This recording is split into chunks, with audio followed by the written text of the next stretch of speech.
Mornings on 2, live from the Stick, tomorrow at 7 on Fox 2.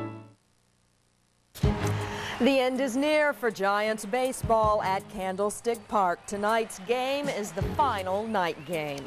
Most candidates for mayor of San Francisco jumped at the chance to speak at tonight's televised debate, but two said no thank you. We'll have a live report. Activists today called attention to a new report that says crossing the street in some Bay Area cities can be risky business. And San Francisco police take aim at potential Y2K problems, but not the kind of problems that come from a computer. Those stories, all the news on this Wednesday night, September 29th, 1999.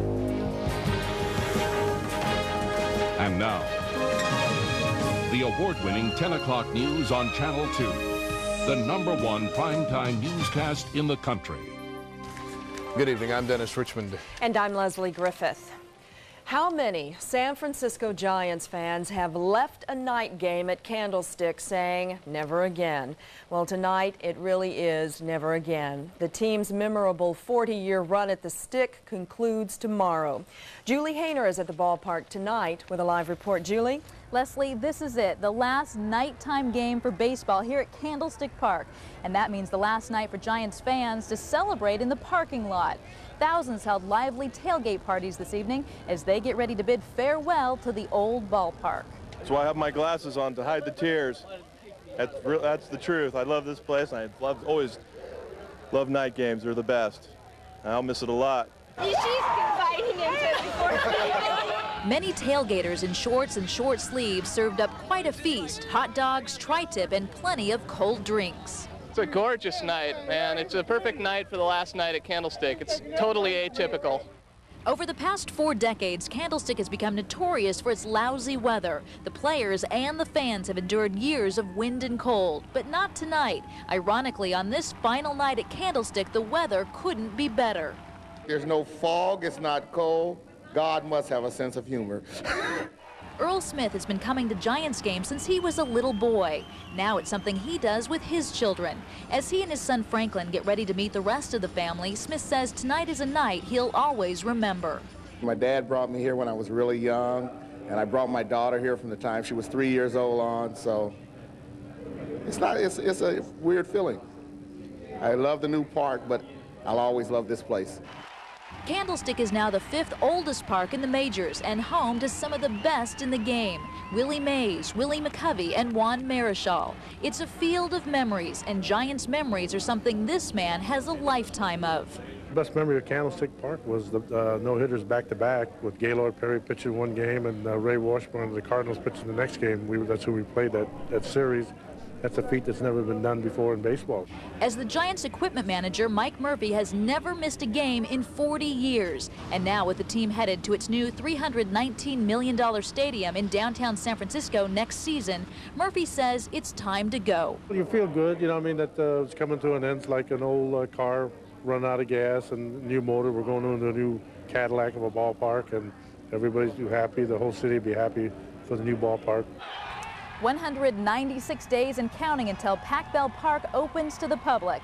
Right now, though, all eyes are on the Giants as they take on their longtime rivals, the Dodgers. And the Giants' final home game gets underway tomorrow afternoon at 1 o'clock right here at the Stick. And, of course, Mark Ibanez will have all of the highlights of tonight's game coming up a bit later in sports. Julie, thank you. KTVU will kick off final day festivities at Candlestick Park tomorrow with a special live broadcast from the ballpark. Mornings on 2 will be there with a full lineup of special guests to give the old ballpark a fitting farewell. That's Mornings on 2 live from the Stick tomorrow between 7 and 9. The latest saga in the travails of former Golden State Warrior guard Latrell Sprewell is playing before a jury in Contra Costa County this week. Sprewell is accused of causing an injury accident with erratic driving while speeding on an East Bay freeway. Today, the former Golden State Warrior basketball player took the witness stand to defend himself in that civil suit. John Sasaki is in Martinez for the live report. John? Dennis, inside the Contra Costa Superior Courthouse today, Latrell Sprewell spent about an hour on the witness stand. The two people hurt in the accident want the basketball star to pay as much as $3 million in damages. After testifying, Sprewell had little more to say. I'm not talking. No comment. Cameras were not allowed inside the courtroom, but while testifying, Sprewell admitted that on March 1st, 1998, he was driving his Mercedes faster than the speed limit as he headed south on Interstate 680 through Pleasant Hill. The Highway Patrol says Sprewell was in the lane for the now non-existent Oak Park Boulevard exit when he swerved back onto the highway, hitting these sand barrels, a wall, and a Toyota carrying Irma Feliciano and Arnolfo Perlas. They are now suing Sprewell, saying he showed a conscious disregard for the safety of others. He admitted to the police officer that he was traveling 90 miles an hour on the Benicia Bridge, and he admitted to the police officer that he was traveling 75 to 80 when he was in the exit lane. Other witnesses testified that Sprewell had been zigzagging around other cars for several miles before the accident. DMV records show that the former Golden State Warrior has had his license suspended several times, revoked once, and had his insurance canceled once. One of the allegations we've made in this case is that he showed a conscious disregard for the rights and safety of other people on the road. Sprewell's attorney said little more than his client following today's testimony. My only comment is that Mr. Sprewell does his playing on the basketball court, and I do my talking in the court. Thank you, gentlemen. Sprewell has admitted his part in causing the accident. His attorney is contesting the size of the claim, saying $3 million in damages is far too much. A doctor testified for the defense yesterday that he believed the two accident victims were not badly injured.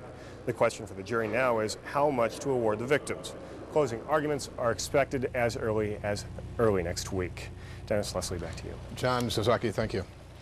In a rare gathering in San Francisco, all but two of the candidates for mayor took part in a televised debate tonight. Current Mayor Willie Brown joined 11 lesser-known candidates. Amber Lee is in the city with a live report. Amber?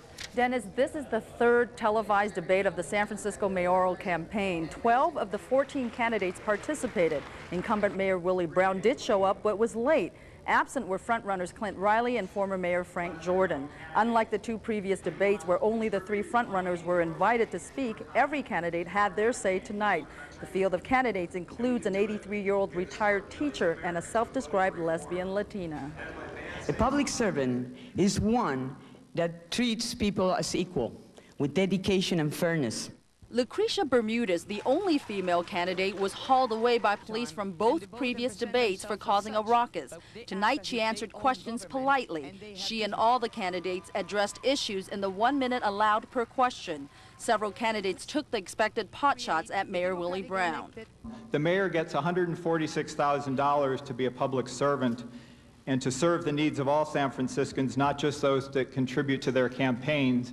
We have a government of Chevron, by the Gap, and for PG&E. But what we need is a government of the people, by the people, and for the people. Candidates also answered questions about how they would solve the homeless problem. 20% of the people, they need housing, very nice people. So in order to accommodate, we have now for the Candlestick Park is closed, so we can use them right there in the parking lot. We can make tents. I would require that all general assistance payments be made electronically through vouchers so people couldn't use them for drugs. Candidates were asked what criteria they would use to make political appointments. Everyone that's ever been mayor in San Francisco knows they're on the hot seat. Do we want to be San Francisco? Do we want to be a big city? We've seen other big cities go back to the strong mayor government. Oakland right across the bay did it just not long ago. Or do we want to become more and more fractious and become an oversized Berkeley? I don't. In closing, Mayor Brown took credit for a wide variety of accomplishments as reasons why he should be reelected. This city was not terribly safe when I became mayor. You wanted someone who could get the job done, not only on the question of crime, but on many other areas of interest. Crime is down by 40%. The city finances were in shambles. Today we have a surplus of more than $100 million, and we've had consistent surpluses since I've been mayor of the city.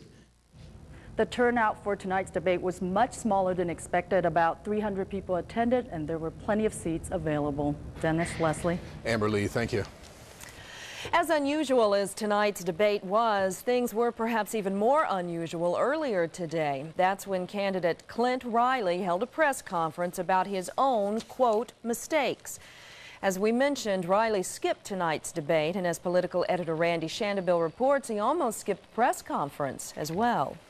The Clint Riley for Mayor campaign took on some sensitive issues today, calling a press conference to make a, quote, major announcement.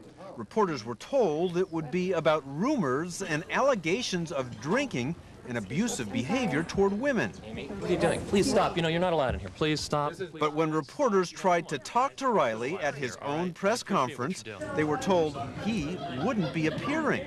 35 women would speak for him.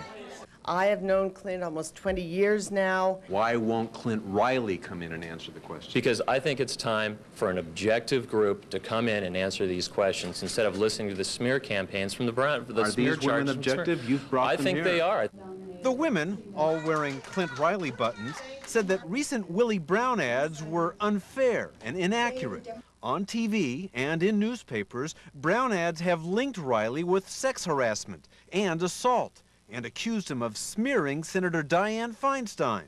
Clint is one of the most progressive male that I have met. The Riley campaign also unveiled an extremely unusual ad today. I'm Clint Riley. 20 years ago, I had a drinking problem. I made mistakes I deeply regret.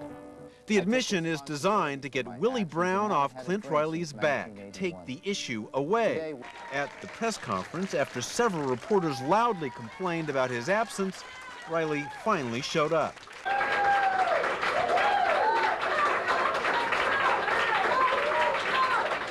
He's spending his entire war chest attacking me on television, in the mail. Clint Riley complains about negative campaigning, but he's certainly done his share, both as a campaign consultant for other candidates in the past, and he's doing it this year as a candidate himself. He's repeatedly called Willie Brown the most corrupt San Francisco mayor in decades. And former mayor Frank Jordan told us Riley ran some negative ads on his behalf last campaign.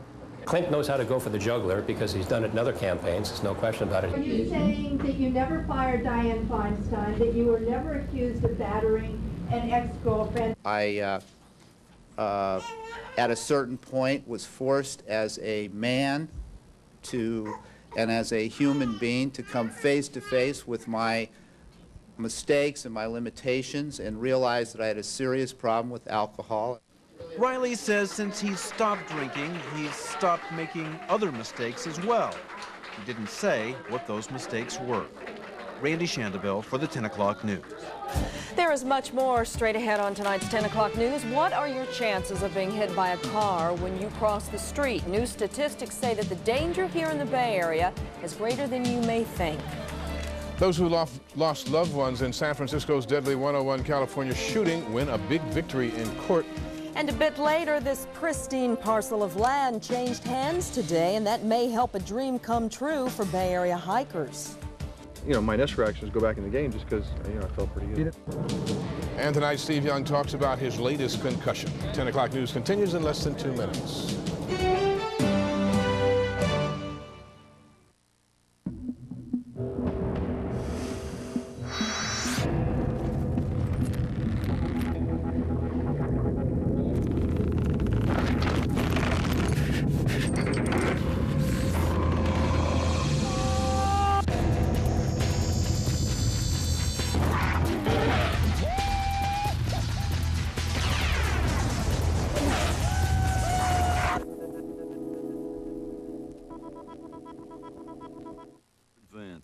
Are these the role models for teenage boys in America? I'm Rita Williams. Still ahead tonight, the results of a new study on violence in the media and violence in real life. Double Jeopardy is a suspenseful thriller with surprises at every turn. Probably the season's best film. Tommy Lee Jones, Ashley Judd. I could shoot you in the middle of Mardi Gras and they can't touch me. Prosecution rests. Double Jeopardy. Rated R. Now playing everywhere. So what's it like shopping for electronics and appliances around here? It's been rather brutal, actually. Under pressure. Uncomfortable. You need to buy now or the price is going to go up. This is the one for you. I just wish they'd leave me alone. You need this camera. No, you can't look at that TV. Look at this TV. I'm really bugging you. Come on. Can I help you? Can I help you? Pushy salespeople are the curse of America. I just want to be able to shop by myself. You just like to take your time and get a good deal. With no commissions and no high pressure, Best Buy is going to go over big here in the Bay Area. We definitely need a store like that. Mystery Alaska is the Rocky of hockey. Wickedly funny, David E. Kelly scores again. You'll cheer and laugh until it hurts.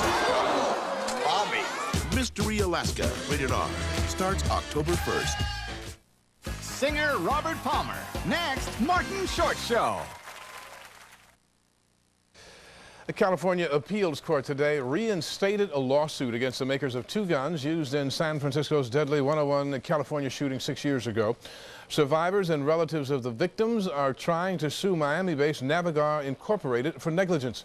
The company manufactured and marketed the Tech DC-9 semi-automatic weapons gunman John Luigi Ferri used to kill 8 people and wound 6 others. Today, the court allowed the lawsuit to proceed, saying Navigar marketed the guns in ways attractive to criminals. They should have known the guns might be used to kill people. Gun manufacturers, those specifically who make assault weapons that are designed specifically and only to kill people, are going to have to change the way they do business. They're going to have to make sure that they don't advertise these weapons specifically for criminals. They're going to have to make sure that they don't make these weapons easily adaptable to become automatic weapons. They're going to have to exercise much greater care than they have in the past. Today's ruling marks the first time any appellate court in the nation has allowed a lawsuit against a gun maker in connection with a criminal shooting. Navigar may appeal today's decision to the California Supreme Court. The company no longer makes the Tech DC-9. Its original version was banned by federal law in 1994. Just going out for a walk may be a dangerous thing to do these days, and it's not only because of crime in the streets, it's because of cars in the streets. A new report came out today ranking California counties for pedestrian safety. Los Angeles County was the worst. Mark Curtis reports from some of the Bay Area danger spots. Even before sunrise in San Jose, people walking to work play something of a dangerous game of tag in traffic. Santa Clara County now has the second worst pedestrian accident rate in California. The early rising Silicon Valley economy and urban sprawl are among the reasons cited. It's getting overpopulated now. I mean, you see a lot of people going back and forth. You know, like in New York, you see everybody crossing back and forth from one street to the other. It's almost getting like that, almost. And the South Bay pedestrian peril gets worse as the day goes on. I think it is very dangerous. I've been hit almost a couple of times, had a couple of close calls. I always have to watch, and I'm surprised when a driver is courteous. In San Francisco, a group of protesters greeted the report by taking to the streets at the intersection of Leavenworth and O'Farrell. That is where 7-year-old Anton Patel was killed a few months ago as he tried to walk across the street. Overall, San Francisco has a mixed ranking. While the city ranked 15th in the rate of pedestrian accidents, it still has the highest number of pedestrian fatalities in California. Some say more money for safety efforts and traffic enforcement would help. What I see is the cars get impatient. You know, when people start to go through the crosswalk and they crowd them. I think that's probably the biggest issue. Other Bay Area counties also fared poorly in the study done by the Surface Transportation Policy Project. San Mateo County had the third worst pedestrian accident rate in the state. Contra Costa was 5th and Alameda 10th. Now, improving the safety conditions for pedestrians in California could be a costly proposition, but safety advocates believe there is plenty of money to go around. They point out that 20% of all traffic fatalities in California involve pedestrians, yet only 1% of prevention dollars are earmarked for those who walk. In San Francisco, I'm Mark Curtis for the 10 o'clock news. San Francisco schools, public, private, and parochial, joined forces today, and they took a stand against violence and for peace. The culmination of the day's events was a rally in Civic Center this afternoon. It was called Increase the Peace. Throughout the day, students and teachers took time away from their regular classes to talk about violence in society, and particularly in schools. They held discussions about how to resolve conflicts, de-escalate tensions, and get along with people who may be considered different. Organizers said that this was not a one-time event, that this is an ongoing campaign. A new study out tonight says young American males are becoming more violent, in part perhaps because that's how they see male characters portrayed on television and in the movies. A study by an Oakland child advocacy organization says the media is blurring the lines between masculinity and violence. Rita Williams has our report.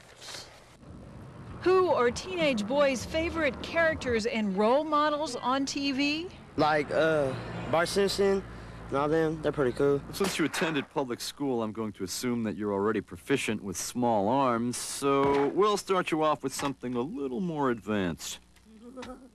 A study released today by Oakland-based Children Now shows indeed Bart and Dad Homer are boys' favorites, along with such others as wrestler Stone Cold Steve Austin. He doesn't recognize the effect that he's having on our children who are wearing his T-shirts with curse words on their backs. Hayward Middle School coach Kelvin McLean says he sometimes sees the violence on TV affecting how boys act in real life. I see a lot more aggression. Yes, I do. 4 out of 5, Simpson. Impressive. But you missed your last target. Did I? The Children Now study backs up what McLean says. One of the places that boys go for solace, one of the places boys go when they feel sad and bad and they can't talk and they have no adult to reach out to, is to television. Pollock and the study say what boys find on TV are men who are in emotional straitjackets. Shows and sports programs showing that to be a real man, they have to be violent and angry, lie and ridicule others. The media is perpetuating a very narrow and rigid definition of masculinity. Boys in America are in a national crisis. Guys aren't allowed to cry, you know. They have to be very manly, take control and things.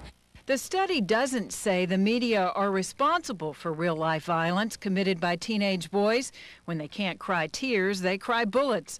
But the study does say the media reinforce an unrealistic perception of what a man should be at a time when many children don't have adult role models in their lives. At its annual conference with the media, Children Now's advocates will be meeting through tomorrow in Los Angeles with TV and motion picture executives to try to convince them to change their programming to show boys better role models. In Hayward, Rita Williams for the 10 o'clock news. Still ahead on the 10 o'clock news, nurses rally in the East Bay over an issue that could make a difference in the health care you receive. San Francisco police have a new weapon to prevent scenes like these from being repeated this New Year's Eve. And is this just the start of bigger things to come in South America? That story coming up. I'm meteorologist Bill Martin, the KTVU Weather Center. Where's the fog? It was here last night. We're waiting on that cooling trend. What will it be like this weekend? Your forecast still ahead.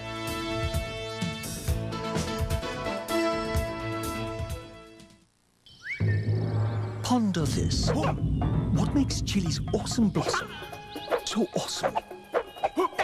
It is chopped, battered, and the rest is top secret because only Chili's has mastered the art of the onion. 5 things to consider about the Chevy Impala. It's new. It starts under $20,000. It's designed, engineered, and built to be carefree. It's at your Chevy dealer now. It's received the highest frontal crash rating possible. 5 stars from the federal government. The new Chevy Impala. As USA Today put it, it's a lot more car than you imagine, at a lower price than you expect. The new Chevy Impala. Let's go for a drive. What do you call hamburgers that are grilled one at a time by a person? Absolutely delicious. Chili's Big Mouth Burgers, monuments of inefficiency. A big South Bay land deal could create a public trail from San Jose to the Santa Cruz coast. I'm Robert Honda. The story's still ahead. Newsweek, Rolling Stone, Time, Roger Ebert. The press is soaring for Three Kings. Did I just say soaring? A blisteringly funny, remarkable movie. Disturbingly powerful and powerfully funny. Get out of my way. Three Kings is a masterpiece. George Clooney, Mark Wahlberg, Ice Cube. You go now. I don't think so. Three Kings, rated R, starts Friday, October 1st. To help you remember 10-10-345 International Long Distance, we're here with the 3rd, 4th, and 5th members of the International Clairvoyance Institute. What do you see? You see, with 10-10-345, you save up to 60% on international calls. I see calls to Japan are just 18 cents a minute, and China now 39 cents a minute. Talk as long as you want for a low flat rate, anytime. I see you've been wearing the same socks since you were 17. What? And that is not your real hair. I see you use 10-10-345 to call your plastic surgeon. For up to 60% off international calls from home, dial 10-10-345 today. Hundreds of nurses staged a noisy protest today outside Kaiser Permanente's regional offices in Oakland. The nurses say that they are upset that Kaiser is opposing a bill now on Governor Davis's desk that would mandate a minimum number of nurses per patient in California hospitals. The California Nurses Association calls Kaiser's nurse-to-patient ratio, quote, appalling. But Kaiser says the number of nurses that it hires should be based on the number of nurses it needs. California has the lowest nurse-to-patient ratios anywhere in the country. And so this bill would establish ratios in all of the units of the hospital for licensed nurses so that the patients would have some kind of minimal level of protection. Mandated ratios infers that kind of a one-size-fits-all staffing works for caring for patients. Kaiser Permanente supports staffing based on patient care needs rather than mandated fixed ratios. Governor Davis has not said publicly whether he will sign or veto the bill. He has until October 10th to make that decision. When the year 2000 comes our way at the stroke of midnight next January 1st, it's not only misbehaving computers that could disrupt our lives, it's also misbehaving humans. Today, San Francisco police said that out-of-control New Year's revelers could be in for a painful surprise. Rob Roth has a report. San Francisco police flex a muscle today, showing off their newest defense against unruly crowds. Police call them specialty impact weapons. They fire beanbags at high speeds, and when they hit, they hurt. It's been described as the equivalent of about a 90-mile-an-hour thrown softball. Police say they would only use the weapon in a pinch, but it will be available to them on New Year's Eve, a night police have been planning for all year. They say 1,800 uniformed officers, including sheriff's deputies, will be on patrol that night. We are not going to be tolerating any criminal conduct. If you intend to come to San Francisco to conduct yourselves in a non-compliant manner, an unpeaceful manner, we will accommodate you with the Sheriff's Department. You will be taken into custody immediately. Police say last year was bad enough. About 15,000 people crowded into Union Square and then spilled into other streets. Some climbed onto buildings or overturned cars. Others set fires and broke windows. Police arrested dozens of people, and the New Year's Eve before that was a similar story. Now with this New Year's Eve celebrating the year 2000, police estimate up to 1.5 million revelers will celebrate in the city. All of this planning for all the city is basically geared for the 5% of people who cannot come to any kind of a special event and not have a good time unless they're being disruptive. The city is hoping to preempt any trouble at Union Square this year by holding an interfaith religious service led by Reverend Cecil Williams of Glide Church. The city hopes that will keep the rowdies out, and that suits some people here just fine. It will definitely detract those individuals who in the past have been interested in causing a little bit of trouble to think twice about it. It's simply not worth the trouble this year. The city is also setting aside 3 other spots to celebrate, all with fireworks and laser shows. They will be at the Embarcadero, Civic Center Plaza, and the Marina Green. But the shows will be rather low-key, no live music, no ball drop, and plenty of police. For city officials, New Year's Eve is a bit of a dilemma. They want the planned events to be enticing enough to attract large crowds to designated areas. But on the other hand, they don't want those crowds to become so big they turn into mobs. In San Francisco, Rob Roth for the 10 o'clock news. Still ahead tonight on the 10 o'clock news, East Bay passengers climb on board as the newest Bay Area ferry line sets sail. And you may soon be able to hike your way from the South Bay sprawl to the South Bay beaches. But first, stocks showed continued weakness today on Wall Street. Here are the closing numbers.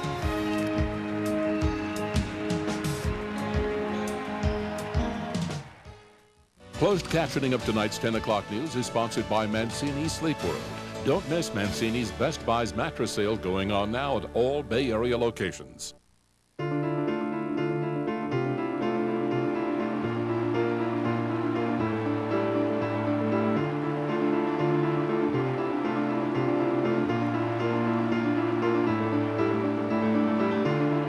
Mornings on 2, live from the Stick. Tomorrow at 7 on Fox 2. Fox Thursday. It's Sandra Bullock like you've never seen her before. You're a slut. Action. Thursday at 9:30 on Fox 2. This summer, put Cadillac Seville's amazing performance to the test and get a lesson in power and control. Then put our lease to the test. Lease a new 99 Seville for just $549 a month. Call for complete lease details. You'll even get a 3-year SmartCare basic maintenance contract at no extra charge. So drive a Seville today and put Cadillac to the test. I want to tell you a story of an incredible place. A place where people go to get away from the ordinary for a while, where they play all day and most of the night. A place that keeps them smiling long, long after they've left. And the best part of this story is Harvey's. Harvey's, Lake Tahoe's grand adventure. 3-1 pitch, swung on, a little looping fly ball back at second base. It's gonna drop, base hit. It's the end of an era at Candlestick Park, and we'll be there all morning long with a star-studded lineup including Dusty Baker, Tommy Lasorda, Mike Fruco, and Ted Robinson. A special farewell to Candlestick Park tomorrow at 7. Tonight's business report is sponsored by BMW, the ultimate driving machine.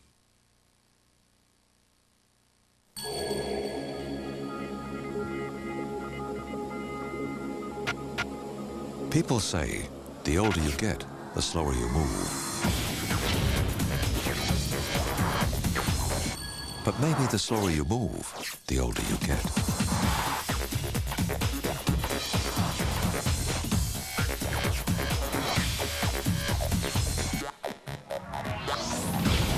The BMW 5 Series. I'm not really close to Anna Kournikova. First of all, there's that whole language thing. A PE ratio is price divided by earnings. Earnings per share is a company's net income minus preferred dividends. It's like she's speaking a different language. Can anyone say asset allocation? Mid cap, small cap. When we created a smarter kind of investment firm, growth fund, we created a smarter kind of investor. Besides, some of the other players are kind of jealous of her, you know, portfolio. In news of the world tonight, in Jakarta, U.S. Defense Secretary William Cohen arrived today for talks tomorrow with Indonesian President B.J. Habibie. Cohen said today that Indonesia must control its military in East Timor or face political and economic isolation. Military and militia groups have been blamed for the deaths of hundreds of people and for widespread destruction in East Timor. In Chechnya, officials said Russian bombers are hitting civilians instead of the Islamic separatists that they are targeting. 100 people were reported killed today. Russian defense officials insist that they are striking only the separatists. A stream of refugees is flowing out of Chechnya. The United Nations said it needs Russian permission before it can begin bringing aid to those refugees. And in Ecuador, a volcano spewed out plumes of ash today, fresh signs that it could erupt in a matter of weeks or even days. Volcanologists said a wall of the dome is crumbling and that magma seems to be pushing upwards. About an inch of volcanic ash covered the Ecuadorian capital of Quito, which is located about 7 miles from that volcano. Here in the Bay Area, the Red and White Fleet launched its first daily ferry service from Richmond to San Francisco early this morning. The new commuter line makes 4 morning and 4 evening trips across the bay. The first boat went out at 6 a.m. Passengers can expect a leisurely 45-minute ride from the Richmond Ferry Terminal to San Francisco's ferry building. A one-way ticket is $5 for adults, $2.50 for children. Commuters say that the ferries offer an alternative to the congested East Shore freeways. Anything that we can do to get more people off the road, whether it's on BART or ferries or buses or whatever, it's all to the advantage of the Bay Area as a whole. The ferries have scheduled morning departures from 6 o'clock to 8:15. The first evening ferry leaves San Francisco at 4:20 and the last one at 5 minutes to 7. The dream of creating a 70-mile hiking trail from San Jose to the seashore is a big step closer to reality tonight. A nonprofit group says that it has purchased almost 500 acres of open space in the Santa Cruz Mountains. Robert Honda reports from our South Bay Bureau.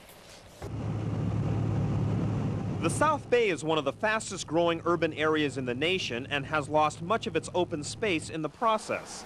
Today, the nonprofit group Peninsula Open Space Trust announced it bought this 493-acre site in the Santa Cruz Mountains known as Loma Prieta Ranch. The ranch is a key link connecting the Sierra Azul Preserve near Los Gatos, Almaden County Park in San Jose, and a state forest and a state park in Santa Cruz County. It will help create a public hiking and biking trail from the South Bay all the way to Sea Cliff State Beach in Aptos on the Santa Cruz coast.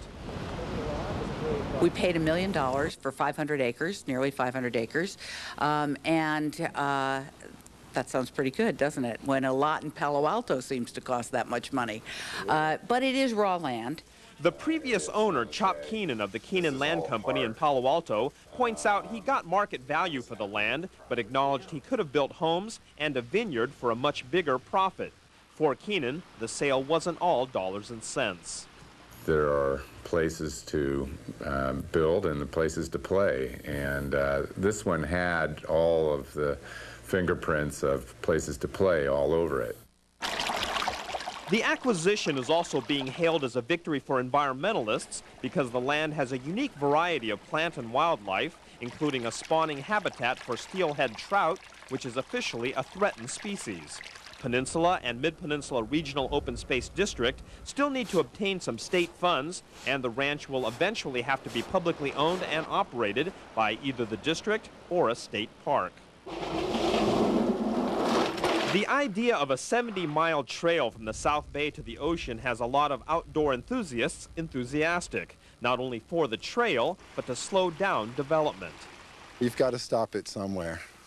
And I think, you know, for the development to come up into the hills and the mountains, I think would be a real shame. Open space officials say if the transfer to public ownership goes as planned, the South Bay to Ocean Trail could be ready in a couple of years. In the Santa Cruz Mountains, Robert Honda for the 10 o'clock news. Some news items in brief tonight. Vice President Al Gore announced today he is moving his presidential campaign headquarters from Washington, D.C. to his home state of Tennessee. Gore said he wants to get out of the Beltway and into the heartland of America. Another possible contender for the Democratic nomination, Warren Beatty, spoke tonight to a Democratic group in Beverly Hills. Beatty proudly called himself a bleeding heart, tax and spend liberal Democrat, but did not announce his candidacy. In Hawaii, federal investigators said that the pilot of the sightseeing plane that crashed onto a volcano was flying off the normal course. Investigators also said that so far there's no obvious evidence of a mechanical failure. 10 people died in that crash. And passengers who use Alameda Contra Costa transit buses will have to start paying more on Friday. Fare hikes range from 5 to 65 cents. Coming up a bit later on the 10 o'clock news, what these people did today could help save your life in the next major earthquake. First, he was a child prodigy who became a Hollywood star. Now Dudley Moore is fighting for his life. In sports, an old nemesis faces the Giants as they play their second-to-last game at Candlestick. Up next, though, meteorologist Bill Martin will be along with a look at how long this warm spell is expected to last. Forecast right after the break. So I get this mail from Progressive saying they have a smart new way to shop for auto insurance. Progressive, can I help you? They give you their rates plus the rates of several other companies. I wonder whose rates are going to be lowest. It looks like you could save over $200 if you went with... What? You're an insurance company? Hey, we know how hard it is to shop for auto insurance. A lot of times we're the lowest. Sometimes we're not. That's not what I expected from an insurance company. And then he said, well, maybe you should. Call 1-800-AUTO-PRO or your authorized independent agent. 5 things to consider about the Chevy Impala. It's new. It starts under $20,000. It's designed, engineered, and built to be carefree. It's at your Chevy dealer now. It's received the highest frontal crash rating possible. 5 stars from the federal government. The new Chevy Impala. As USA Today put it, it's a lot more car than you imagine, at a lower price than you expect. The new Chevy Impala. Let's go for a drive.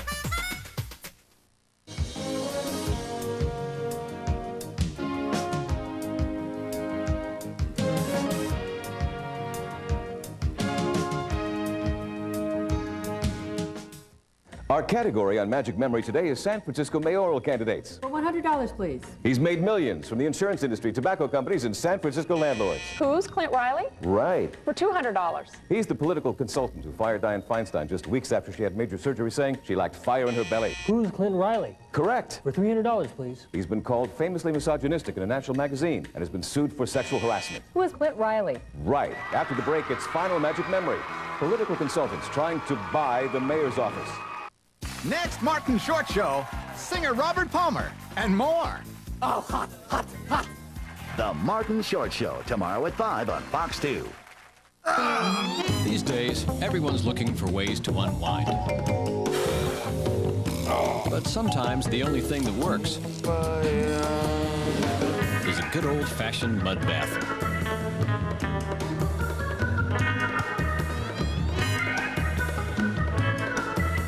Check out the rugged, dependable, relaxing 4Runner at your Toyota dealer today.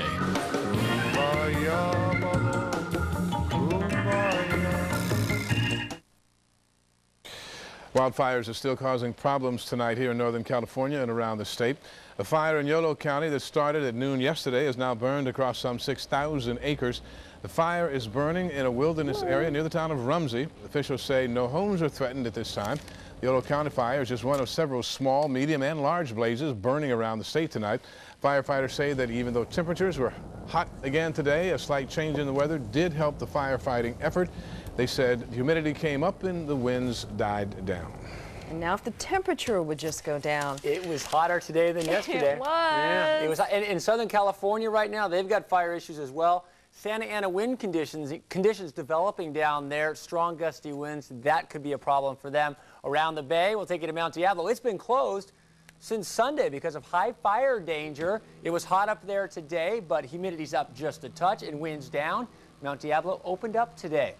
Another picture, the Oakland Hills.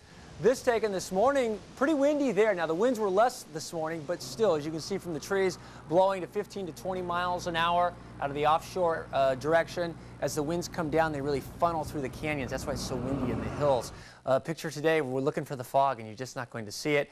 Air quality did not look that good today. Lots of smoke in the air from all the fires that are burning around and pollutants from all the cars. Watch the sunset, and we do this enough that when you see that, look at the refraction there, all the red. It's beautiful, but it tells you that the air quality not great. Where's the fog? A picture in Martinez. It's not in Martinez. Right now, Martinez, temperature 70 degrees. It is warm. We'll go to the marina in San Francisco, looking towards the Golden Gate Bridge. It's a nice shot, and there's no fog. We are seeing fog just off the Golden Gate Bridge, about 50 miles offshore. It should be right at the coast tomorrow morning.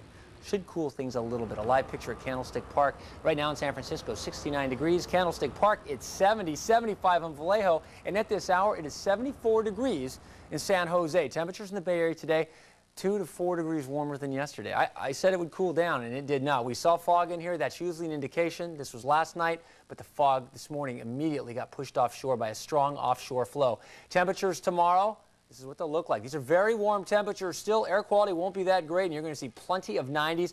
Coastal sections, a little cool down. We should see fog patchy along the coast, and that'll keep Pacifica down to 70 and Half Moon Bay 67 degrees. All in all, it should be a really nice day along the coast because the fog will come in, cool it off, and then it'll burn off.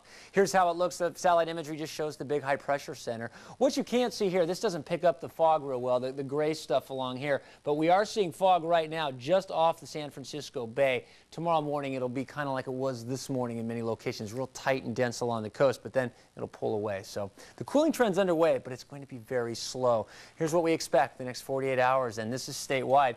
Overnight lows in the Lake Tahoe region in the low 30s, daytime highs. 75 for Thursday, Central Valley in the 90s. Fire danger still very high in the Bay Area. We've got higher humidities, less wind, but the temperatures are still very warm.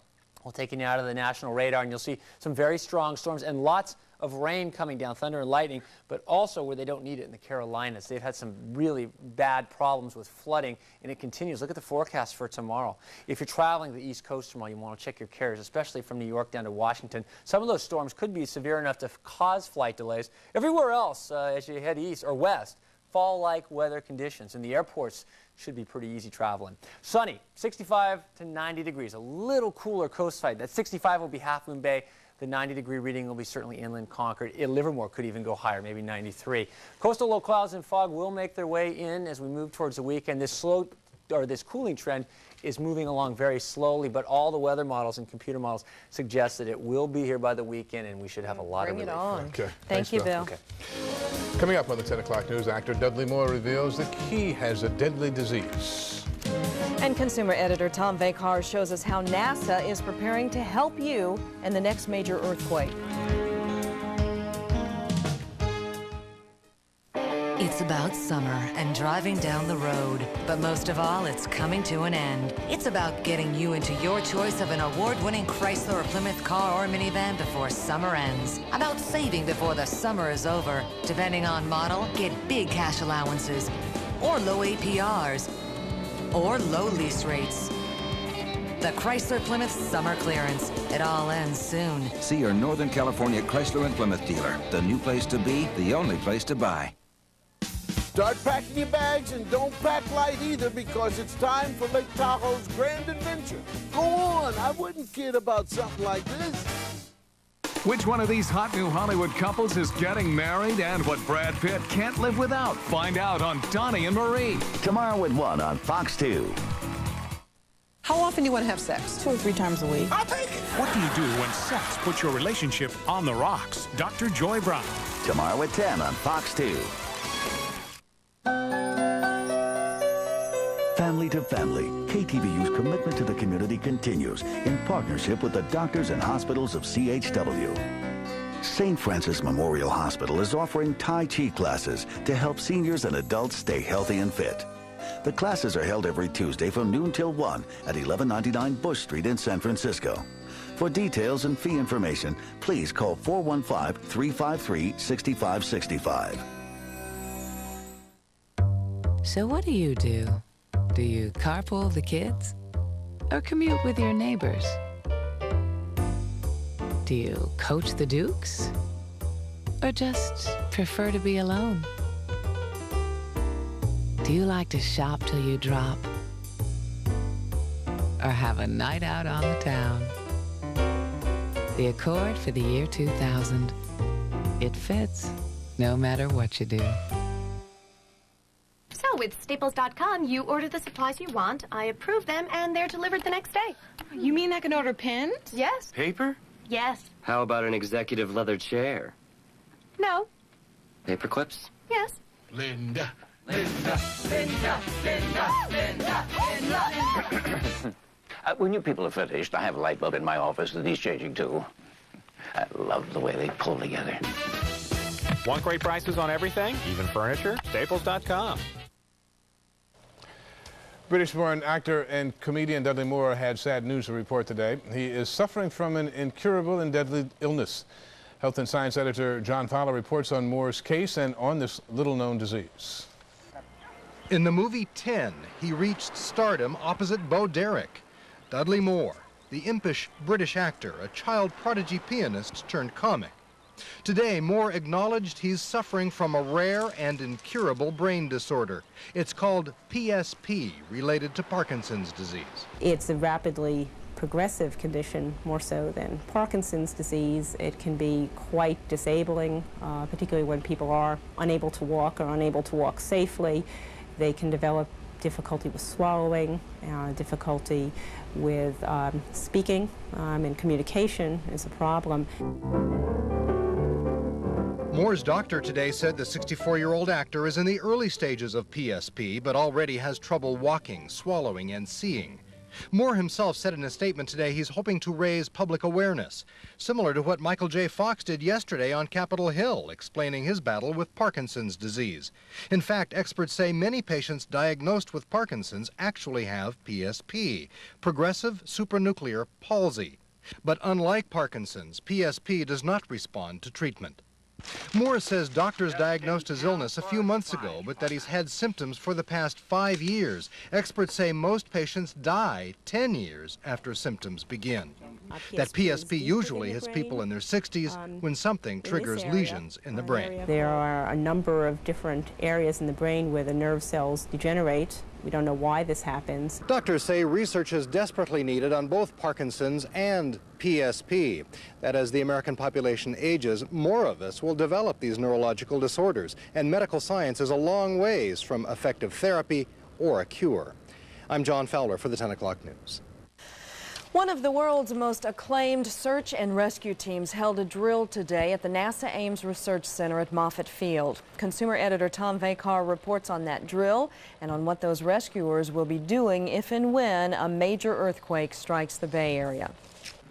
NASA's Disaster Assistance and Rescue Team, nicknamed DART, is one of only 5 urban search and rescue teams in California. Its job, an exceedingly delicate and dangerous one: pound, hammer, drill, and bore through collapsed buildings to save victims trapped inside without collapsing the rest of the building. And we go in and we effect the rescue of people that we consider entombed, that have been trapped, to where you have to do what we call selective debris removal. DART's primary function is to assist the thousands of people at Moffett Field in the event of a natural disaster or terrorist attack. But they're on call to help others near and far. We work with various cities, then we train with them, we work with them. They know that if they have to call us, if they have a localized event or something where we're not tied up out here, all they have to do is call our dispatch center and they can have us within a couple of hours. DART assisted in Hawaii's Hurricane Iniki, the Oakland firestorm, the Oklahoma City bombing, and Loma Prieta. That's what got aerospace engineer Phil Snyder involved 10 years ago. When I found out about that after twiddling my thumbs at home for a few days, I said that was something I wanted to do. As a wind tunnel mechanic, Tom Timble is used to high places and closed-in spaces.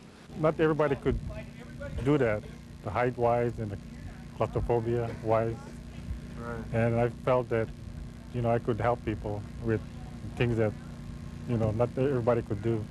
Former NASA employee and now full-time mom Hope Wilden says DART is powerful public service that supplies an adrenaline rush. Because I love it. When I joined DART, they told me it would be addictive, and I did it more as to get some training, and it's addictive. In a truly catastrophic quake or other disaster, the major search and rescue teams will be going to the sites of mass casualties, things such as collapsed hotels or hospitals. They will not be coming to your neighborhood, which is why it's so important to get training in light search and rescue, something readily available in your own community.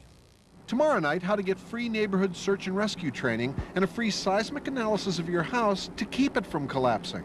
I'm consumer editor Tom Vakar for the 10 o'clock news. The moments are winding down for Candlestick Park. Sports director Mark Abani is here to tell us all about that in the Giants games. The last this and the last that right now. The last night game. Best part about it, maybe we don't have to hear the complaints about the evening breeze out there, that cool evening breeze, and we'll show you the strangest thing that did happen on the field tonight. Also, Joe Fonzie along with a full report about the new kid in town, the one who'll be taking Steve Young's place come Sunday afternoon. All the sports in just a few seconds. You've changed a lot somehow from the one I used to know. Get it together.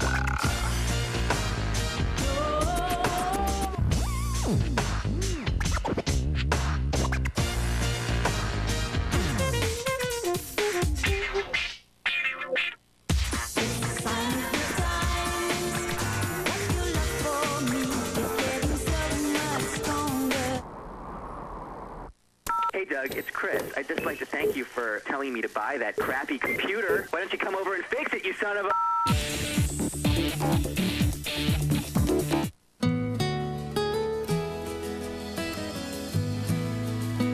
We've always helped our customers get just about anywhere.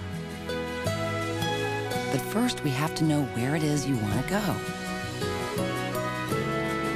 Sit down with a Wells Fargo banker today to talk about your financial goals and what we can do to help you reach them.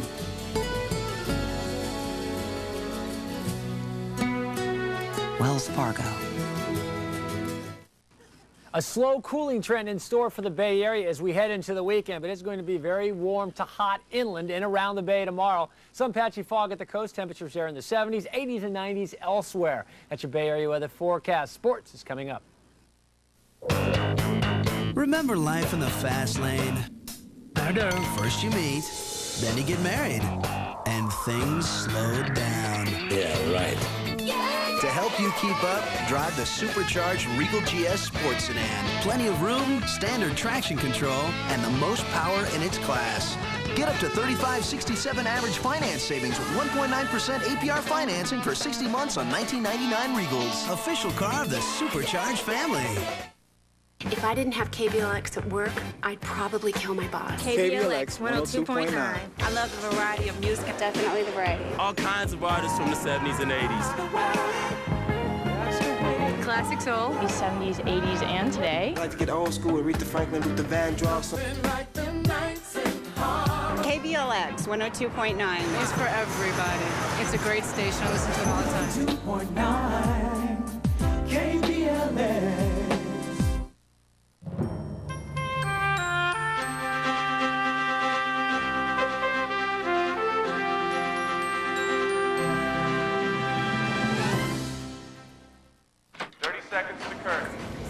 Respiratory system, exhale. Nervous system, positive. Cardiovascular system, approaching maximum.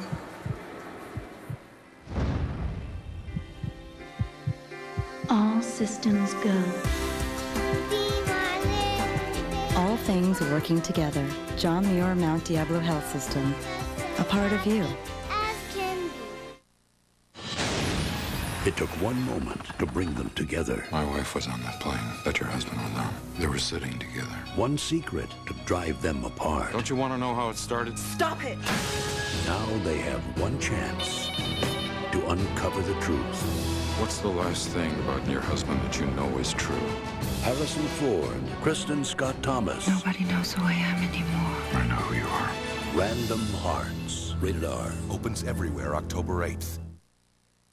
Now, you figure you're bound to see something weird when the Giants go heads with the Dodgers in the last series ever at the Stick. And considering how things have gone over the past few years, what's wackier than San Francisco actually beating Kevin Brown? Downright unheard of. And Tommy Lasorda loving to play the role of ham bone, and the fans out there giving him one last loud boo. This is the first time they've ever beaten Brown. He'd been 7-0 against them with a minuscule ERA, but Barry Bonds gets it going with a two-run shot in the first, his 34th, and adding to it in the third. This is a clutch two-out hit by J.T. Snow, rifling it to right. 2 runs going to score, and that includes Barry to undergo knee surgery Friday, but he's still sliding on the bum wheel. And then in the 8th, the relief crew in, 4-1 lead, and Jeff Kent taking it yard to right center. That's his 23rd, and that's the padding that Levon Hernandez would like in beating the Dodgers for the first time in his career.